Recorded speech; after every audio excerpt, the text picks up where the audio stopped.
Hello, in this section we're going to talk about a very important topic related to limits, which is continuity. Theoretically, when we're talking about functions, all kinds of functions do theoretically exist. But when we're doing calculus, we're mostly concerned with functions that behave in a reasonably nice way, because calculus was developed to understand natural processes. So when we do have functions, they're functions that are going to feel like they're doing something reasonable, like keeping track of the motion of an object, keeping track of the size of a population, something like that. It'll feel like it is a nice process. And part of what we mean here by nice will be captured in this word called continuous. Continuity is the noun version. So think about this, just in everyday language. What does it mean for something to be continuous? And I think there are a few different ways you can answer this, but I think one reasonable synonym for continuous is without interruption. If I say she was working continuously, right, that probably means she was working without interruption. Right? Maybe we're using it figuratively where there were a couple of breaks here and there, but almost all the time you're working, right? Literally speaking, continuous means without interruption. So that's our idea that we're going to tie into a mathematical notion of what it means for a function to be continuous. So let's look at this example. And if you're taking notes, draw something similar to this so that you understand in terms of a picture. So let's look in this general zone around x equals 3. And let's imagine we're moving along the graph. As we move along the graph around x equals 3, nothing all that interesting is happening. And there are a few different ways we can talk about this. If I were trying to draw this with a pencil, around x equals 3, I could just draw this graph without having to lift my pencil. That's one way of talking about what we notice here, right? It's behaving really nicely. I could draw it without doing anything weird. We'll notice that's not the same, right? Here, there's a jump. Draw, draw, draw, draw, draw. I have to lift my pencil and start over here. Here, we would have to lift it temporarily to account for that hole. But right around here, I'm just drawing it in a nice, smooth fashion. I don't have to lift anything. So this is our notion behind what we mean when we say continuous in terms of a function. Let's call this function f of x. Now, let's specify more formally what the definition is. I want you to know the general idea. That's most important. But I also want you to know this formal mathematical definition because it's really not that hard. Here is what we're actually observing. In that graph, f of 3 has a numerical value. I haven't labeled it, but there is a point on this graph where x equals 3, and there definitely is a y value corresponding to that. I haven't labeled it, but it exists, right? There is a number which is measuring f of 3. F of 3 is a number. It is a numerical value. It's not infinity or anything crazy like that.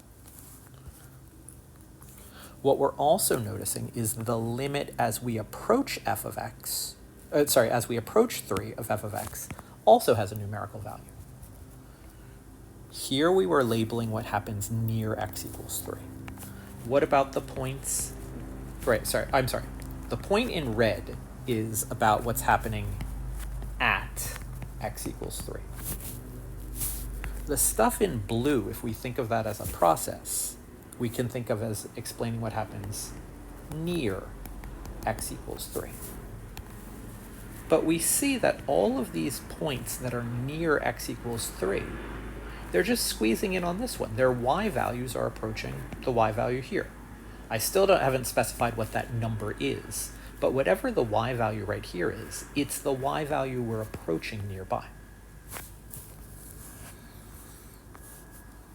So the limit has a numerical value, and what we're noticing is these two things that exist, the value of the function on one side and the limit on the other side, they are equal to each other. So to summarize this, there is a function value, there is a limit, and they're the same.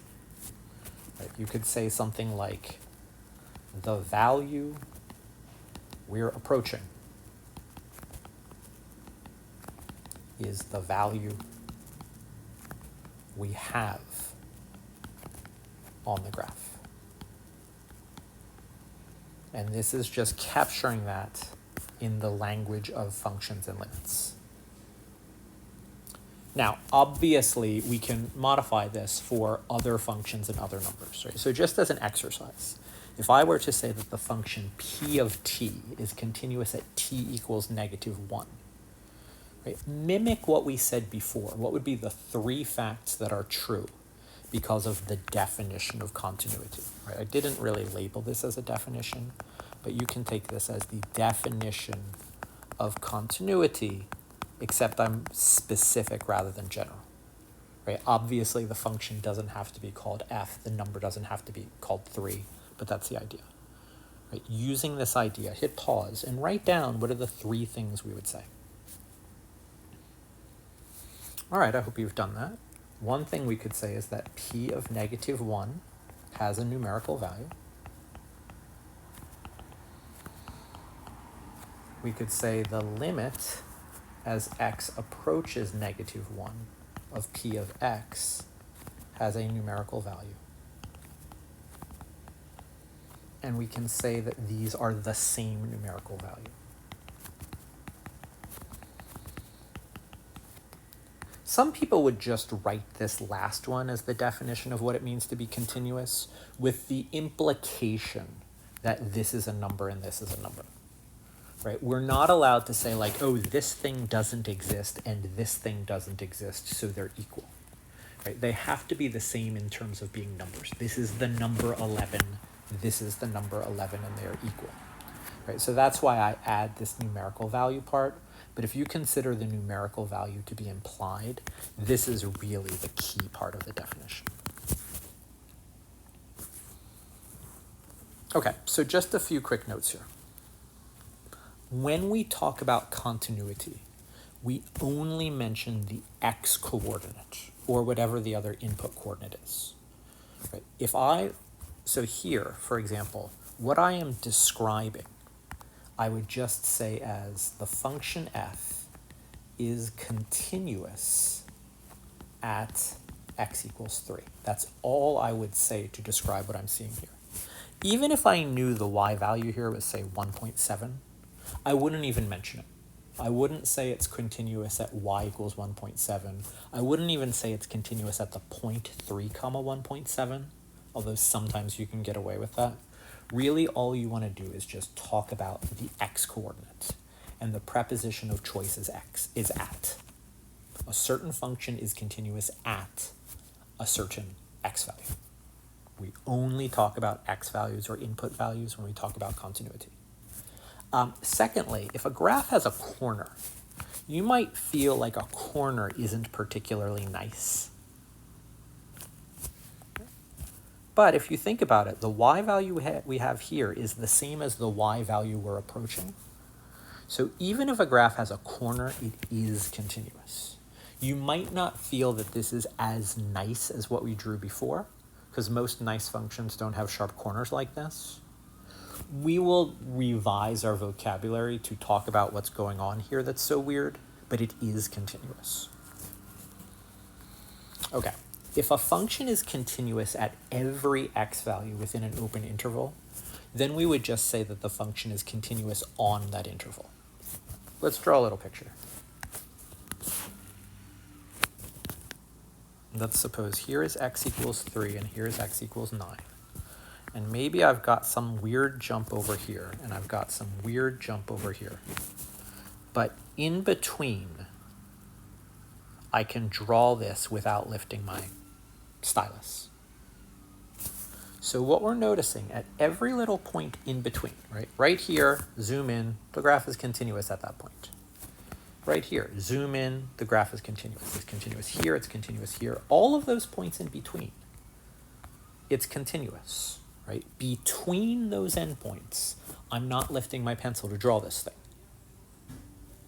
So instead of talking about being continuous at a particular point, we can talk about being continuous on this entire zone.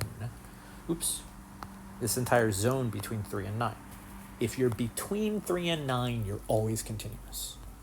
So the way we would say that here is we would say that this function g is continuous on the open interval from 3 to 9.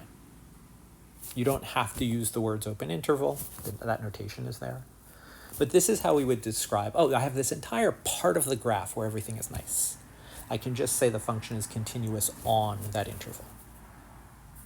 And you might notice that here the preposition is on. That's to help us understand things a little bit better and to distinguish them. If you're talking about a point, you say it's continuous at that specific location. If you're talking about a zone, you say it's continuous on that interval. Right, so that's what I specify here. And remember, we never specify y values. So if you saw a sentence like this, especially if you're not very experienced, you might look at this and be like, oh, that's a point. That's the point where x equals -1 and y equals 3, because that is what ordered pair notation looks like. But if we look at context, we would say, oh, I'm talking about f being continuous. So right away, I know when I'm talking about a function being continuous, I only talk about x coordinates. If I'm talking about continuity, I'm not mentioning y. So this is probably not a y coordinate. And then I would also notice that I'm using this preposition on. So those would be my hints that I'm not talking about a point, I'm talking about an interval. Right? So what this really means that I've highlighted, you could rephrase it as saying f is continuous between x equals -1 and x equals 3. Those are both x values. We're describing an entire zone of continuity. It starts when x equals -1 and it ends when x equals 3, at least the part we're talking about. Okay, a few more things, then we'll end this video so it doesn't get too long. If you think about just normal graphs that you've graphed before in math classes, it's pretty normal for them to be continuous. Most functions you've encountered so far in your mathematical career are reasonably nice. And now you could say this vocabulary word, oh yeah, I draw a line and it's continuous everywhere. I draw a sine curve and it's continuous everywhere. I draw a parabola and it's continuous everywhere. So here are just a few specific facts. A polynomial function will be continuous at every real value of x. Okay, that is just a known fact.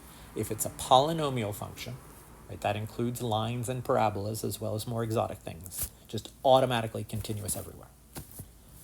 If it's a rational function, and remember the definition of a rational function is one polynomial divided by another polynomial, it's continuous at each value in its domain.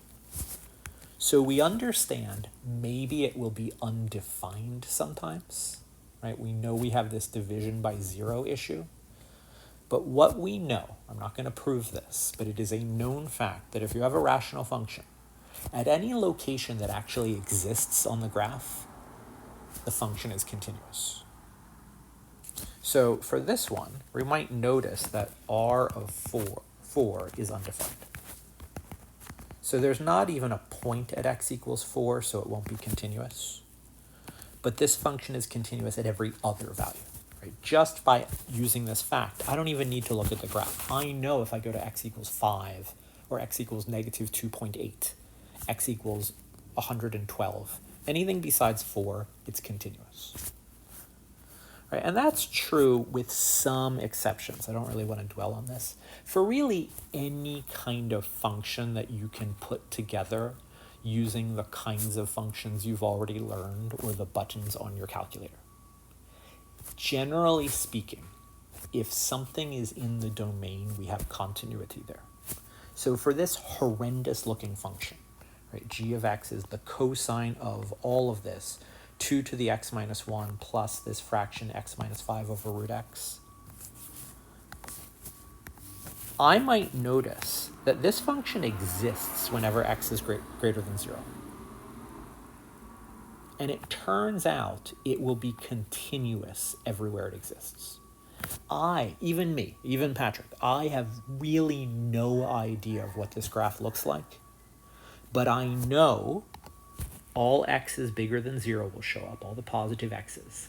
And it might look really weird, but it'll be continuous. It's not going to have any weird holes or jumps.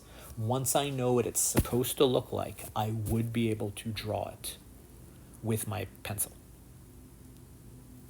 Okay, we're going to pause right here.